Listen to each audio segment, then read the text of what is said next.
boxing news. Okay, we'll start with this. Continuation of a story that I talked about in my previous video. A set of purse bids, a set of fights ordered by the World Boxing Council. In my previous video, we talked about how they've reordered the Jessica McCaskill versus Ivana Habazin fight, but that's not the only fight they ordered. A second purse bid was held on Friday for the Dina Thorslund versus Cetin bantamweight title fight. International Entertainment Original, APS, a Denmark-based group, won the rights to the fight with a $51,000 offer, from which 10% will be held as a winner's bonus. The bid surpassed TK Promotions, Thorslund's promoter, who submitted a $33,000 bid as the lone other bidder. Thorslund, the unified WBC and WBO titleist, is due to earn $32,000 from 70% of the remaining total. Satin will receive $13,000, 30%, as the mandatory challenger, with the remaining 10% to go to the winner. In truth, I feel like this fight is ahead of schedule for Satin. I feel like those eggs need more bacon in what is this battle of the unbeatens, the battle of the unbeaten challenger versus the battle of the unbeaten two-division champion. Dina Thorslund. Dina Thorslund sports a professional record of 20 wins with no losses and no draws, 8 knockouts. She punches hard and disguises her punches well. Her base style seems to live somewhere in between the boxer-puncher and the pressure fighter. She can apply pressure when the situation calls for it, but out-hustle, out-maneuver her opponents. Also, when the situation calls for it. Whereas Satin, she's a lot more straightforward. She's a mid-range to inside pressure fighter, sporting a professional record of 11 wins with no losses, no draws, 7 knockouts. And as stated, she's a lot less subtle and a lot less nuanced than Dina Thorslund. Satin is a close quarters fighter, the way pressure fighters often are, whereas Dina Thorslund, she's lighter on her feet, bouncier, throws shorter, sharper punches, harder punches than Satin. You don't often see fighters try to overwhelm Dina with volume and aggression. You don't often see fighters try to walk her down, but I think Satin is going to try to, because she's a pressure fighter, and pressure fighters stay in character. Sometimes to their detriment. They don't change much from one fight to the next, making adjustments and tweaks based on the opponent. Satin, at least what works for her, is volume punching mid-range to inside, and I do like how she regularly mixes in body shots into her combinations, but she's hittable. Defensively, she still needs work. Noticeably taller, lankier fighter than Dina Thorslund. Dina, she's shorter, stumpier, more compact, and a lot more bouncy. A trickier fighter. By and large, more experienced, whereas Satin, she's still green. She still needs more experience. That's why I said, this fight seems ahead of schedule to me. These eggs need more bacon. Satin's strengths is that she's got good power. She actually has good power, good work rate, good shot selection. But not so good defense and a not so good engine, or a not that experienced engine, I should say. I think it's the kind of thing that could improve over time, because Satin is still somewhat inexperienced. She needs more rounds and needs to tighten up her defense, tighten up her punches. You will notice that Dina Thorslund's punches are a lot shorter, a lot sharper, a lot more compact than what you get from Satin. So if what Satin wants is to stand in front of Dina, letting her hands go, Dina's gonna make her pay for it. Pay for it in a way that no other fighter Satin has fought so far. Dina's got power too. Dina's got some knockouts too. In terms of power, perhaps they're about even, but Dina delivers her power shots a lot better, disguises her power shots a lot better than Satin does. Satin finds herself closing the distance, trying to get off a big left hook down the side. She may find she catches a leaping left hook up top, upstairs, a counter left hook. Because of what I told you, Dina Thorslund is a lot lighter on her feet than Satin. Satin is flat-footed, whereas Dina's bouncy, bouncing back and forth. Timing her entry, she disguises her punches a lot better than Satin. Satin punches wider than Dina, which makes her more hittable, easier to counter than Dina. Dina, who I think has a better engine, better energy reserves due to experience, her experiences in the ring, a lot more rounds in the bank than Cetin. For what it's worth, I actually think Dina is a lot more durable as well. She's coming right off that win over Mexico's own former WBC champion, Yuli Hangluna, who's a hard puncher herself. Dina had to chase her, walk her down the majority of that fight, took some hard shots. She won a dominant points decision win, laying the pressure on and laying it on thick on then WBC champion Yuli Hangluna. I give her the edge to beat Cetin if and when this fight goes down. I don't think that Cetin is ready for this fight. I didn't forget that she went life or death with Mary Romero. I can only imagine how she's going to look with Dina. Edge goes to the champion. And we'll talk more about the fight once a fight date is officially announced. Elsewhere in the world of boxing, WBO head disagrees with WBA's new weight class. Sometimes prescriptions are worse than the disease. Not that there was a disease to remedy in this situation. It was not by way of the demand of the fighters themselves. This new lane in between cruiserweight and heavyweight was carved out. It seems the sanctioning bodies took it upon themselves to do this, likely for their own benefit. On his own social media account, Paco Vercel, the president of the Puerto Rico-based organization, warned against the creation of a new weight class, saying it could do more damage than good. The WBA stated that the super-cruiserweight division would make the sport increasingly fairer, but I don't remember any of the fighters complaining about how unfair it was. Having 17 divisions in professional boxing is more than enough, Vercel wrote on X, formerly known as Twitter. The junior heavyweights or cruisers from 175 to 200 is a fairly colorless division. Imagine another extended cruiser. The changes are not always good, and many times, trying to improve, we damage the image of boxing. Just call a spade a spade. If the WBA, which is the WBC's sister organization, and mirror their practices more closely than the other two alphabets, if they have elected to go along with this, carving out a lane in between cruiserweight and heavyweight, it's because they're in pursuit of more sanctioning fees. What is a haphazard approach? Just because you carve out a lane in between two already existing weight classes, that doesn't necessarily mean that you're going to get more money out of it, because the money you're looking for comes from the TV networks. The TV networks that work with the promoters and give them annual budgets in order to do shows. When you look at what the Bridgerweight and the Super Cruiserweight divisions are comprised of, what fighters are there are no familiar names. There are no popular fighters, no money makers. The sanctioning bodies figure is more weight classes will equal more money, but not when there aren't any money makers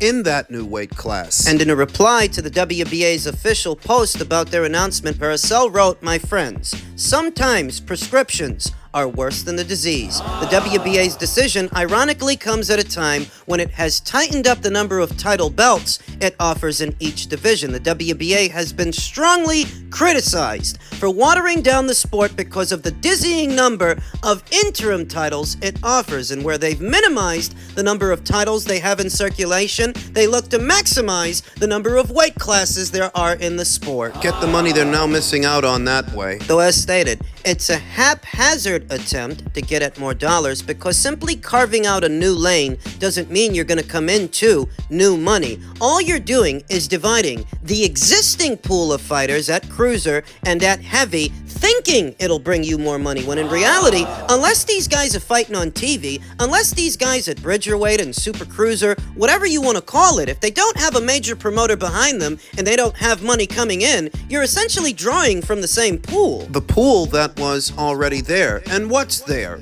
Rihad Murhi? What's there? Andrew Tabiti? Badu Jack in his 40s? These are the guys that are going to get this new weight class off the ground? The Bridgerweight division is already like 3 years old, isn't it? There's a reigning champion there, Lukas Rozenski of Poland, and I'm sorry to say that he's a fun fighter to watch, but he's not yet a moneymaker. The Bridgerweight division has not yet gotten off the ground, and I don't know how long it's going to take for that to happen. The fighters and their managers are almost always going to choose the candidate campaign at weights that get them at the most dollars. Because if it don't make dollars, it don't make sense. And cruiserweight already has more of a profile than bridgerweight or super cruiser heavyweight. Surely, the granddaddy of all weight classes has more of a profile than this new weight class. That means bigger fights for bigger money. The WBO in the past has not been afraid to criticize the World Boxing Council. The World Boxing Council for diluting the sport with so many different versions of the same belt. And now they're not afraid to stand apart from them, from the WBA, when it comes to this new experimental weight class that no one was asking for. What do you mean you're making a sport fairer by adding this new division? Nobody in the sport, the fighters weren't asking for this. They're the ones in the ring, and at no point do I remember a proliferation of fighters at either cruiserweight or heavyweight claiming it's unfair. The discrepancy in weight between a cruiser and a heavyweight being unfair. No, I don't remember the big men complaining. This is just a shameless attempt to get at more dollars from more fighters, not realizing you're not adding more fighters to the pool by creating a weight class. You're still drawing sanctioning fees from the same fighters that were already there. And the ones you're using to populate this new division are the ones that couldn't hack it as either cruiserweights or heavyweights. So you're just diluting the sport. You were doing it with too many belts before, now you're doing it with too many weight classes. Filled with guys that probably couldn't win a belt at cruiserweight and surely couldn't win a belt at heavyweight, so their best bet is to try their luck at bridger or super cruiser, where the talent pool's a lot thinner and a lot more shallow.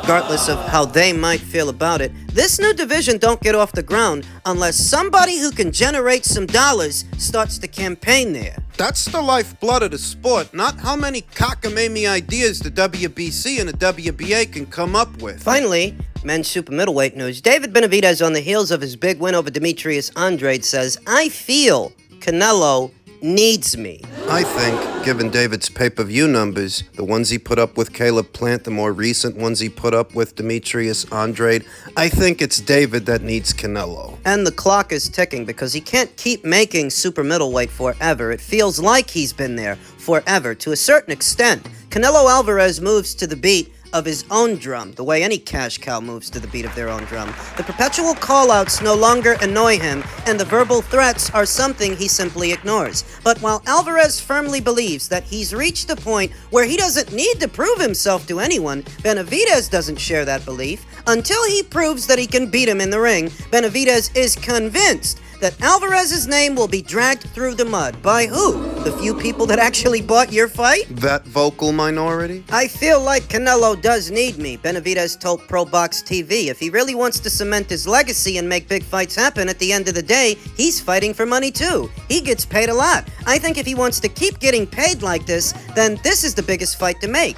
Boxing needs this fight. In spite of David's piss-poor numbers with Caleb and more recently with Demetrius, I still think the fight between him and Canelo is a big fight, but the disconnect is that Canelo is the one that needs it. Teddy Atlas thinks he does. Teddy Atlas, who says if Canelo is going to be called one of the greatest Mexicans, he has to fight David Benavidez. That's what Teddy Atlas has to say about it. The same Teddy Atlas who likened Joe Joyce to George Foreman just because he beat Joseph Parker. If Canelo is going to be called one of the greatest Mexicans in the top 168-pounder and accept those accolades, then he has to fight David Benavidez, said Atlas on The Fight with Teddy Atlas. He has to fight Benavidez to justify that. He has to.